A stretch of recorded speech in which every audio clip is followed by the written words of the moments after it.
principal city and capital of Cuba, the largest island of the West Indies. Havana is like two cities, the old Spanish one, which was enclosed by ancient walls close to the harbor, and the new city of the Republic, spreading for miles along the coast. One has ancient structures and narrow congested streets. The other, large buildings, broad avenues, and the activity of a great city.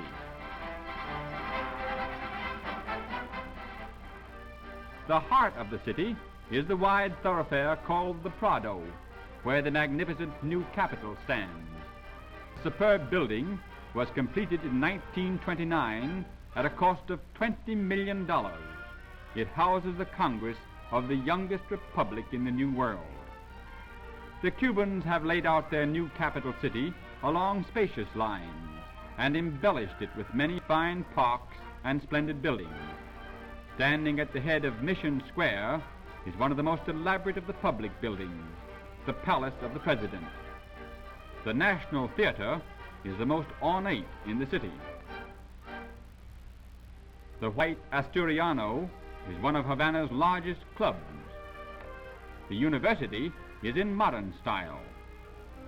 Havana is spreading rapidly, and tall buildings begin to spring up everywhere. But the dome of the Capitol stands out far above them all, dominating the old and the new cities.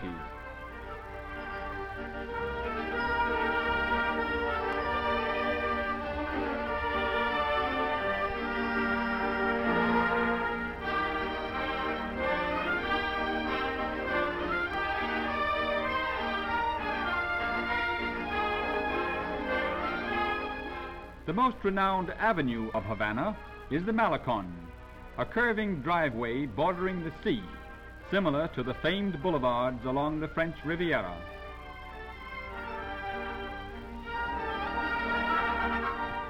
The Paseo de Mate, the tree-shaded center of the Prado, is the favorite esplanade of the city and possesses one of the most expensive pavements in the world. During the day, few persons wander beneath the trees, but in the evenings or holiday afternoons, it is crowded with promenaders. The principal business streets of Havana are in the old part of the city. The activity in these congested narrow thoroughfares is the greatest of any in the West Indies, for Havana is the largest city of the Caribbean.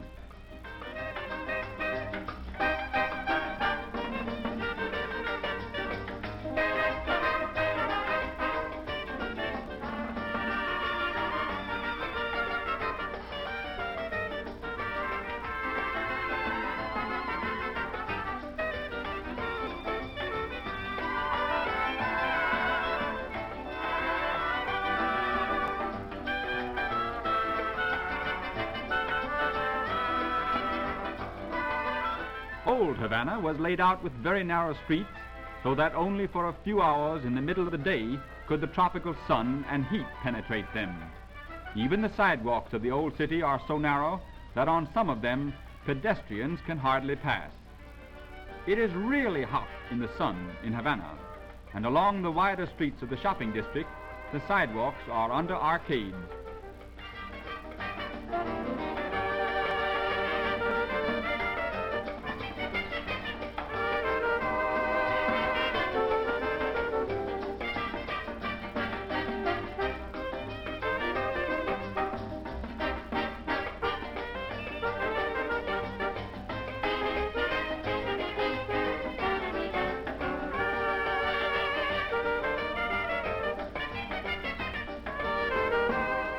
Many of the shops in the city have open fronts, for the climate of Havana is like continual summer. Groceries are neatly arranged behind counters opening directly on the sidewalks.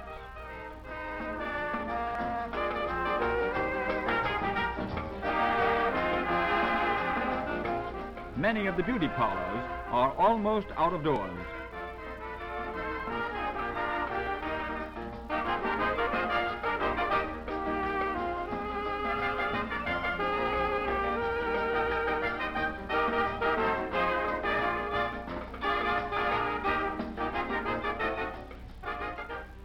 An outstanding curiosity of Havana is the Columbus Cemetery.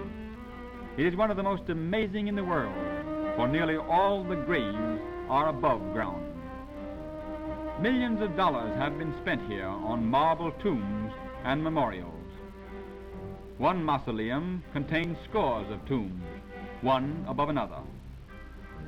Not only at the cemetery, but all over Havana, ornamental monuments have been erected. Nearly all are to Cuban patriots who fought or died for the island's independence. Among the most elaborate is the monument to General Maximo Gomez, one of the three leaders who brought about the rebellion that ended by American intervention and freedom for Cuba from the tyranny of Spain.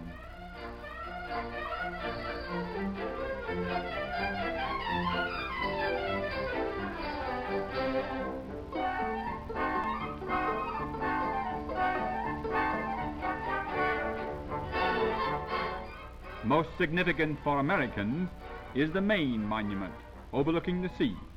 It was given by the Cuban people as a memorial to the American sailors who lost their lives when the battleship Maine was blown up in Havana Harbor in 1898, the act that precipitated the Spanish-American War. Havana was a well-fortified city, and many of her early strongholds still stand. The most renowned is Morro Castle, the venerable weather-beaten fortress at the entrance to the harbor. Opposite Morro Castle is La Puña, the smallest in the city. The strongest and the most formidable fortress in the town is La Fuerza. This was built by Hernando de Soto before his discovery of the Mississippi River and is the oldest fort in the New World. Old Spanish architecture has been followed in the construction of the new city jail, and it presents a picturesque resemblance to Spanish fortresses in their prime. It is an attractive addition to the Cuban capital. An unpretentious little temple on the old Plaza de Armas commemorates the first landing in 1519 of the founders of Havana. The most beautiful of the old buildings of the city is the former palace of the royal Spanish governors. After the formation of the Republic, this was the residence of the president, but now it is the city hall. The houses of the Spanish aristocrats were elaborate, and some even palatial. The exteriors were severe, but within there was always a restful patio with palms and fragrant flowers.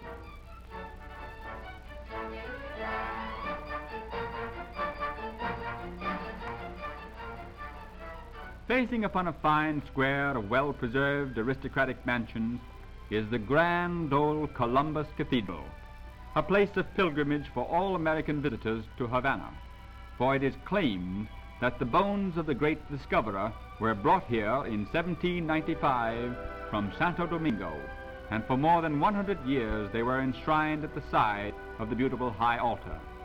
The noble old towers are topped by the progress of modern Havana, but they still look down upon the old colonial city that was the last outpost of the Spanish Empire in the New World.